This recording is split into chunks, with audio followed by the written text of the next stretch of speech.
Welcome back to Two Gents, Two Cents, brought to you by 15 Minutes of Finance. This is episode 19, What is Risk Tolerance? So we're going to take a step back a little bit in this episode and talk more conceptually. There's been a lot of episodes where we've talked about very specific things, real estate investments, 401ks, and their benefits to employers.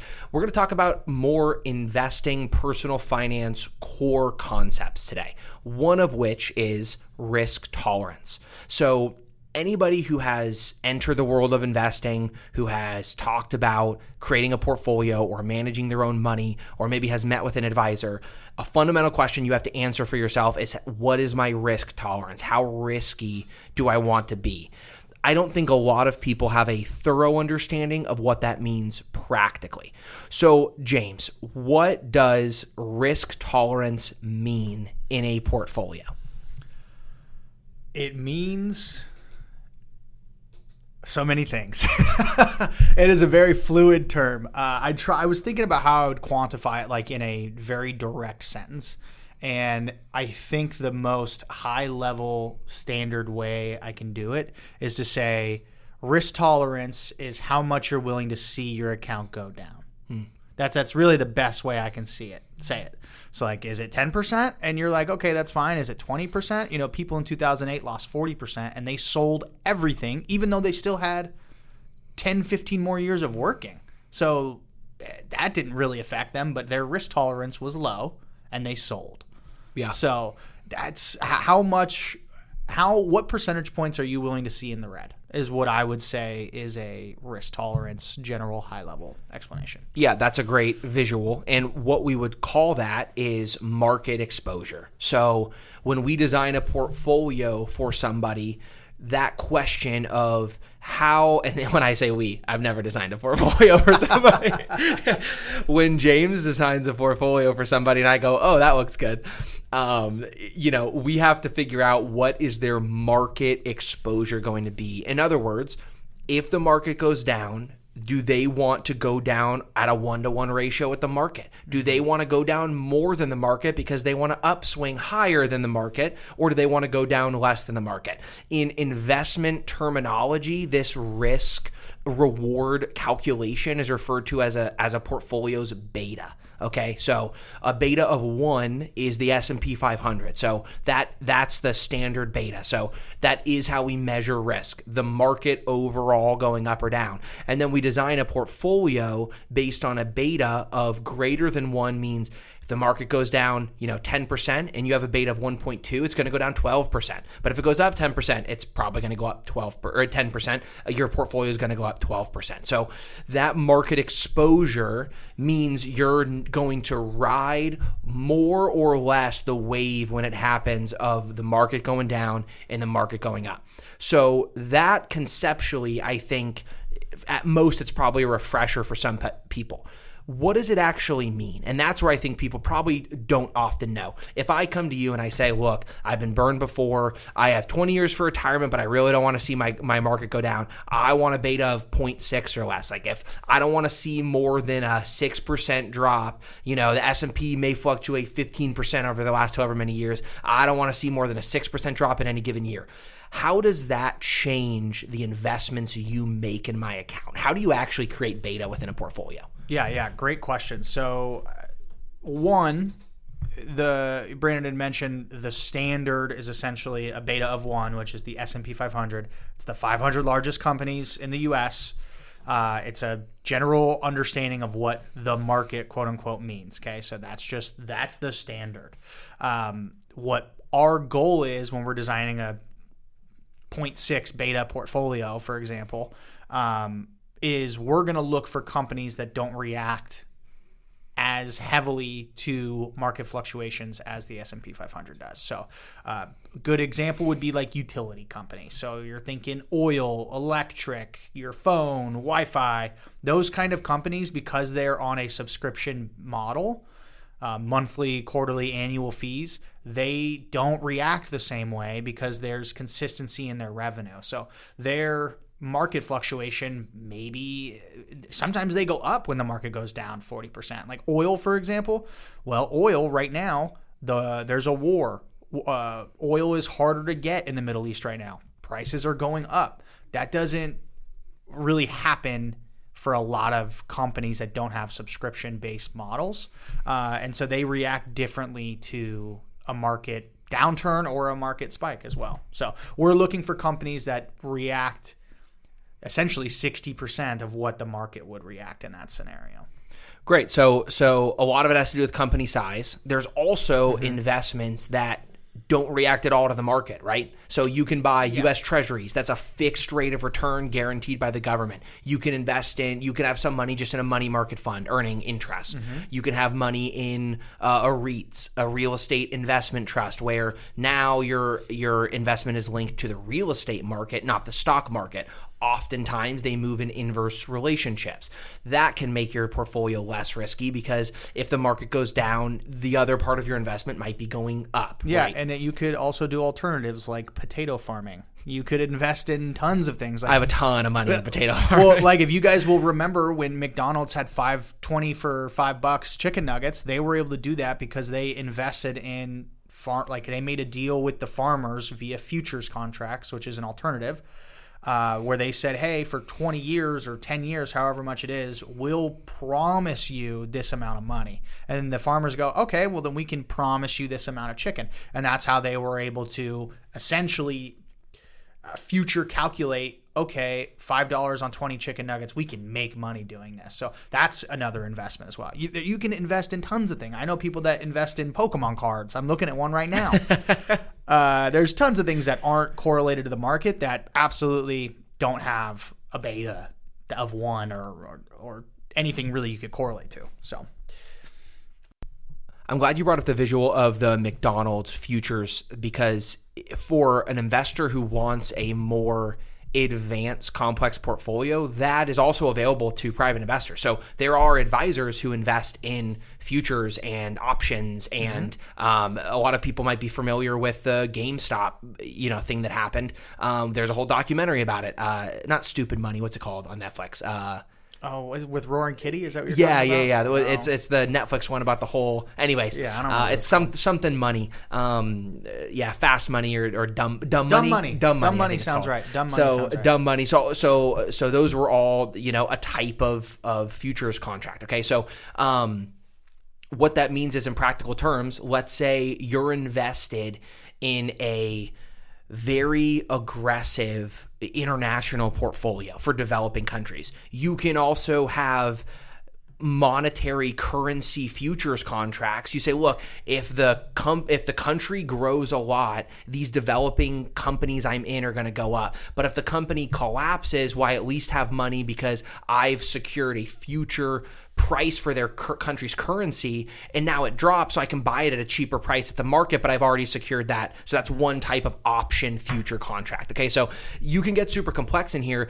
Companies use this for commodities and real tangible goods. Yeah. You can also do those things in investment portfolios as well. So I would say that is a less commonly used tactic for the average investor. They're probably not buying a lot of futures and options and swaps and shorts and stuff like that. But that is one way to leverage a portfolio directly. I would say it is probably the most effective strategy to directly balance risk. So you could buy, just visualize this, you could buy two exactly opposite contracts where you buy two different currency futures, one when it's higher and one when it's lower, right? So if it goes up, you lose on this contract, but you win on this contract. And then if it goes down, you win on this contract and you lose on this contract. You wouldn't get anything from that. You would lose money because they would inversely exactly balance out, and then you would lose on the fees you paid to keep those contracts open. But that helps you visualize how you can create exactly opposite transactions and give yourself a beta of 0 functionally. There's no risk, because every percentage point up, your other contract loses, and every percentage point down, your other contract gains. So you can theoretically create perfectly unrisked, let's call them, portfolios. You usually don't do that because then you never make money, but you can see visually the way you can balance a portfolio. Well, so one of the ways we do that, we do options contracts, buying calls and puts and whatnot. We do that. I don't like doing it because it's more work for me, but when you do that, I would say it's almost always smart.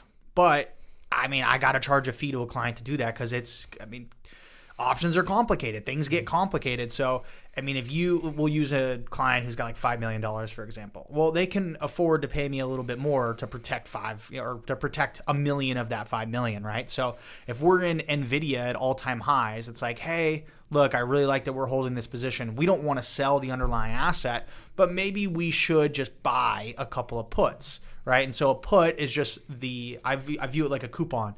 It's the right to be able to sell it at a certain price. So if we bought, I don't know, $10,000 worth of NVIDIA puts, we would be able to say, hey, if NVIDIA goes down, like right now it's at 130 or something, if it went down to 115, we could say, hey, let's sell a portion of NVIDIA, but we could sell it at 130 because we bought those puts, right? So we went into a contract, an options contract, with somebody else who sold that put. So they're making a promise to us, we're going to buy your NVIDIA at 130 because we think it's a bet, right? They're betting it's going to go up and we're betting it's going to go down, right? So it's a hedge against your investment. It's very smart to do that. It's just extremely complicated. And if you're not in very volatile investments, you often lose because the marginal, like, so in this example, NVIDIA drops $15 on 130, that's more than 10%, right? But if it drops $1, the price of holding those puts active was less than we gained by getting $1 per share because we secured 130, but they're selling for 129, right? So they're like James said, they're almost always effective. They will balance your risk because if it goes up, great, you have the stock, you can sell it at the market and not exercise the puts. That's the term that you would use in the investment world. You exercise that option.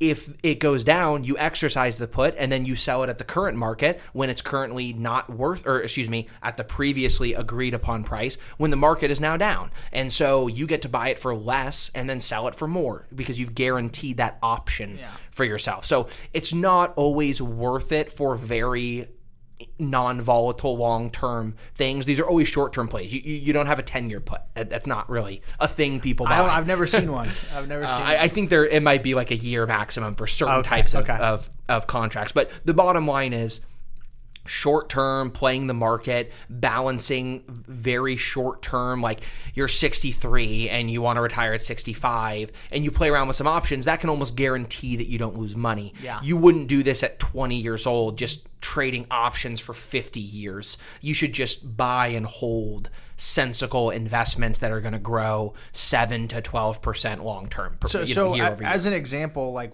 at my previous firm, we had, during COVID, I think we had something like maybe 900 million out of 1.5 billion was equities, like individual equities, that's a lot. That's a whole bunch to be exposed. And our boss, the owner of the firm, got all the C-suites together and was like, hey, I'm thinking about buying insurance on all of our heavy positions. Well, that just means we bought options contracts, right? So we bought some puts to be able to sell, and then we were going to jump back in whenever we thought that timing was. We decided to not do that just because, COVID went down 20%. The market went down 20% during COVID, and then in 3 months it was back to new highs. So functionally we didn't have to do that, but it was a conversation we had. So people have those conversations, and we'll have them. They tend to be with people with more money. Or like Brandon said, with short-term time horizons, because you want that money, right? And if you have to pay an extra 10 grand to protect $1 million, that's a no-brainer. You'll also see, for those of you who are a little bit more investment savvy, if you hear a term like double leveraged ETF or a triple leveraged ETF, inverse triple an leveraged. inverse. So what they're doing is through a series of options and futures and other contract types like that, they're trying to get a return of double whatever index they're based on. So if you have a double leveraged S&P 500, they're doing options and futures and stuff to increase the risk, so to speak, that if the market goes up, they've got these other option contracts to exercise that they can theoretically double the market return. But if it goes down, they've also got all these options, and so they're going to go down by twice as much. So when you hear that term of a leveraged ETF, they're very popular right now. They're very popular. They go higher and lower much more aggressively than the market by design. They're meant to double or triple the performance, both good and bad, of the market that they're indexed to. And look, that sounds, so for some of you who don't know what that is, that sounds really good.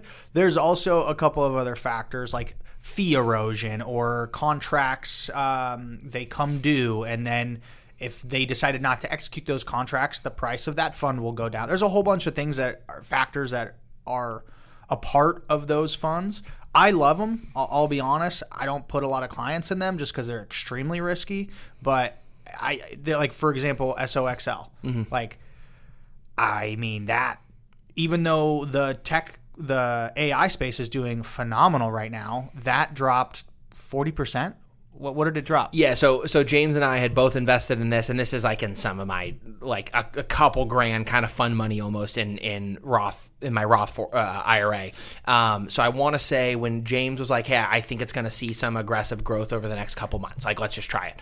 I bought in at, I want to say, $21 and something cents. When I sold it was $63. 3 months later, 200% return. That's pretty great. Good. Sign me up for that. There's a disclosure that will not always happen. Okay, I cannot make any guarantees. This is not a guarantee of performance, but it is an example of some baller performance. So, and then so 2.5 months later, he's like, look, it's I think it's going to go down again. There's some stock market news, like this like leveraged vehicle is not going to react well to the market news. So we sold, I think at a limit price of $61, I think. So if it goes below 61, I'm going to sell. I don't want to ride it down any further. By the end of the next business day, it had gone to like $56. A month later, it was like $33. Now it's back up to like $50. So that's the level of, don't do this as a casual long-term hold investor, because if you were at the 63 down to the 20, congrats, you lost 60% of your money in 1 month, right? We did this with fund money, and James is a professional, so you sure as heck should not do this with anything but fun. You want to play around, put $100 into an IRA, have fun, test market theories, learn about investing with that money. You can answer the questions on Vanguard, whatever. Yes, I am willing to accept. They do ask you some questions. You understand you may lose everything. You have to set your preferences in whatever system you're using. I use Fidelity, you can use Vanguard, whatever. Like, you have to set yourself to, my risk tolerance is maximum, or they will not let you sell triple leverage. It's speculative ETFs. Is how they said it, right? Did they call you speculative? A speculative investor? I think I just had to adjust risk tolerance to like extreme. 10 out of 10 risk.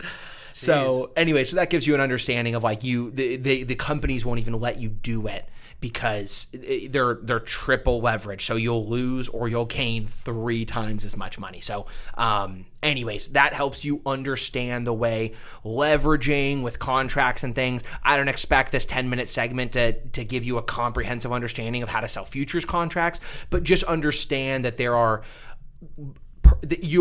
contracts you can buy where you agree to buy or sell at an agreed upon price, irregardless of the market.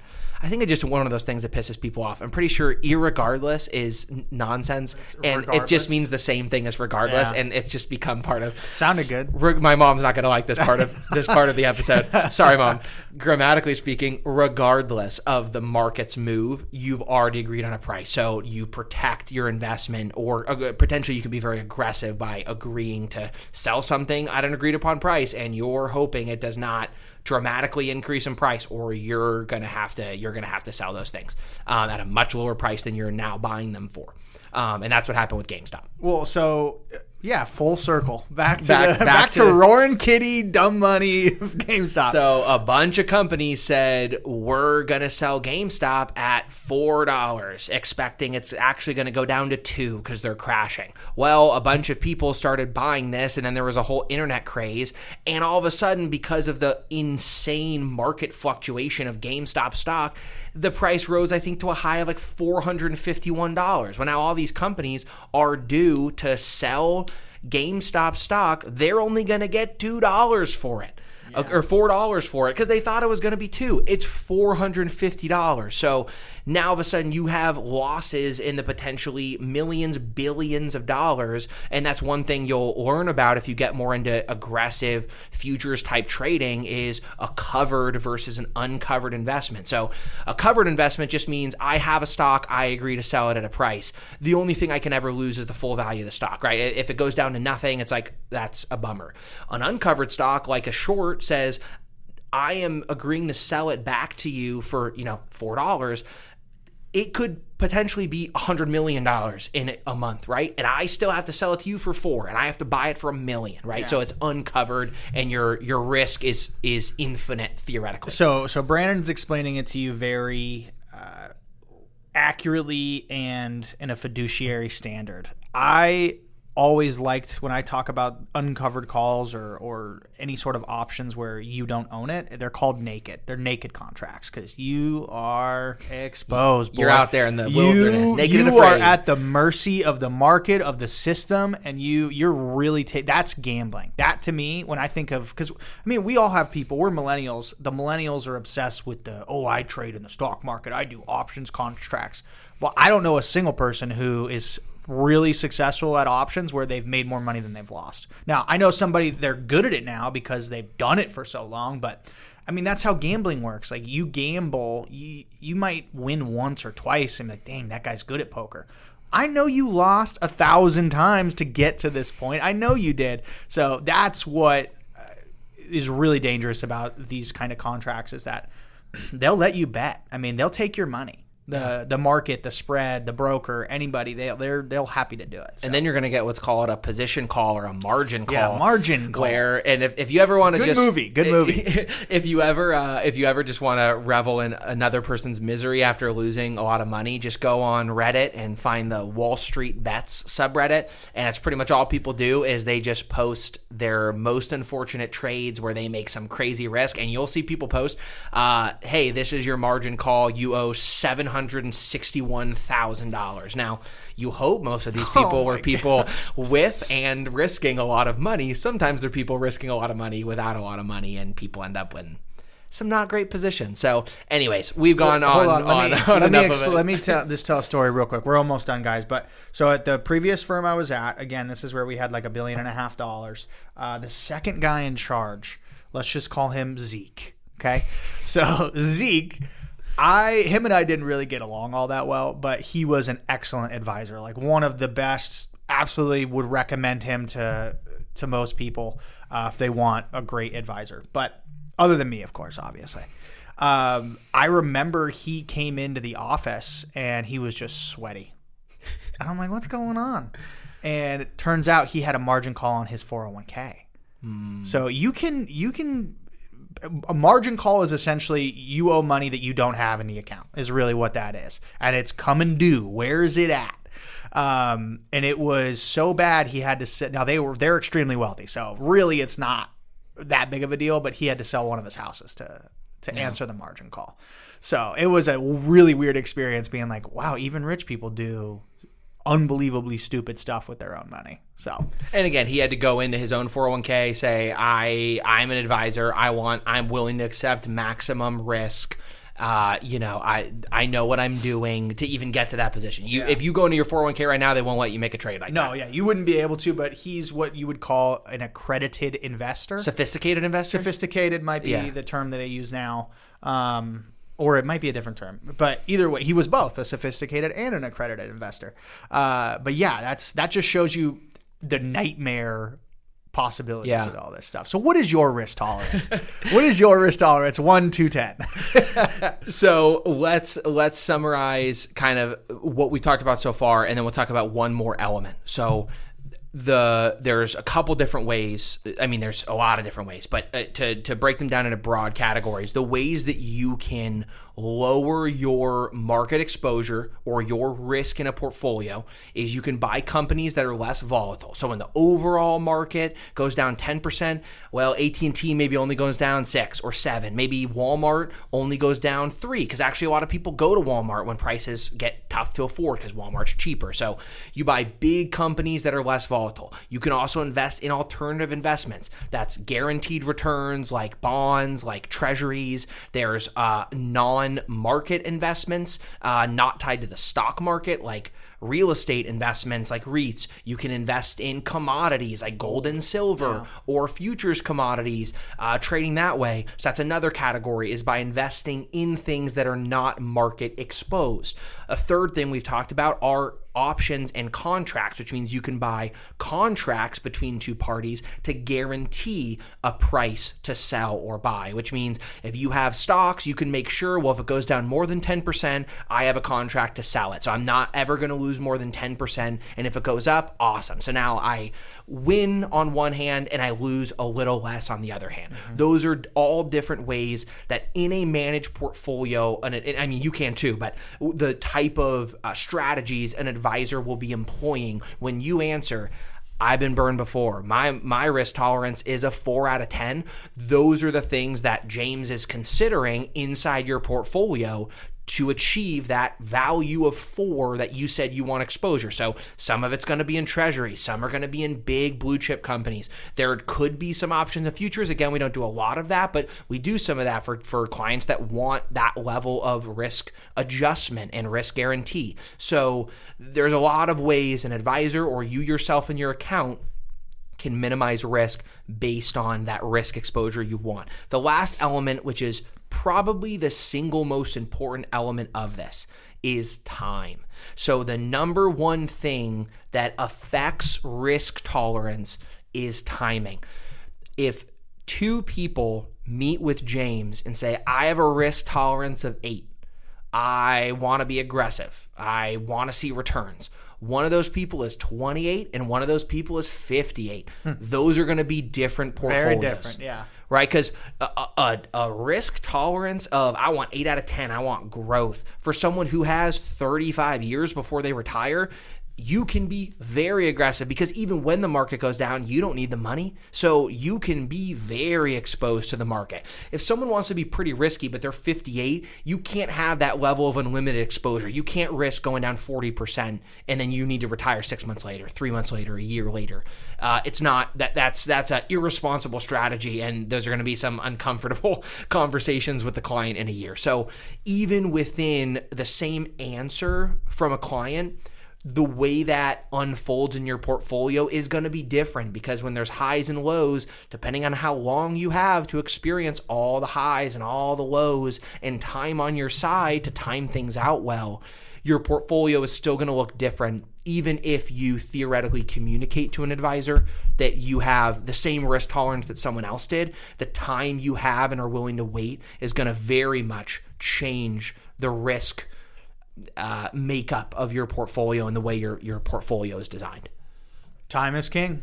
Time is king. It's almost never about how much you got. It's about how much time you had. Yeah, and that's true. It's true. I mean, we've talked about these calculations a lot in future episodes. One that I'll keep harping back to: if you are 20 years old, the amount you need to have $1 million when you retire in the S&P 500 is between $12,000 and $13,000. That's all you need. If you're 0 and you get a gift, from a family member, it's Lucky like you. $4,000. Like, so, we don't have infinite time. So there's a level to which time can't overcome abundant wealth. But theoretically, time is always more valuable because it keeps compounding. Your interest that you're earning on your account is continually compounding. And your risks are not realized when you have a lot of time, because you don't need the money. You don't need to sell. You're not retired yet. So James just talked about in the last 15 minutes of finance, the average timing of markets. It takes, I'm going to try to remember from listening to his episode, 19 days for a bottom to fully bottom out. And then I want to say 42 days for the recovery to fully 22 and 47. So close. I was close. Yeah, you were really close. So and the over 90% of recessions are fully rebounded within 18 months. There's been less than a handful ever that have taken longer than that to restore back to what they were pre-recession. So if you've got more than 18 months, very few portfolios, other than like just dramatically irresponsibly leveraged portfolios where you're 90% in one single very risky company, any well-diversified portfolio over the course of 30 years functionally has almost no risk tolerance or almost no risk. And therefore your risk tolerance can be a lot higher if you have more time because you don't have to sell at those bottoms and you can afford to sell at the new top because you don't have to retire right now. You got a lot of time on your side. Well, any last thoughts? I'm just happy to be here. It's always a good idea to have like an advisor's opinion on things, on, you know, how exposed do I feel? Do I seem like I'm in a balanced portfolio? Do I need to make trades, or should I just ride this out? I'm in the market, you know, whatever. Good kind of rule of thumb, if you're managing your own money, diversification is always a good idea. So you can be in a couple different types of things. Maybe you're a lot in the market. You've got some fixed income treasuries. You've got some commodities, gold, whatever, gold ETFs. And then you always have to consider time. So the longer you have on your side, the more risky you should be willing to be with your investments. But it's never wrong to just invest in the market.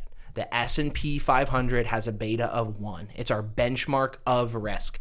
If the S&P 500 collapses, you're in a bunker somewhere. So that's the whole economy. It's all the companies all together. So if that collapses, think about what that means for you practically. Okay, you're in a bunker looking for food. So that's the way you need to think about it conceptually. Don't worry about the numbers. Don't worry about technical analysis. Just understand, if your money is just in the S&P 500, think about what would have to happen to lose your money, right? We talk to a lot of clients that say, well, I don't want to be in the market. I've been burned before. The market's been down.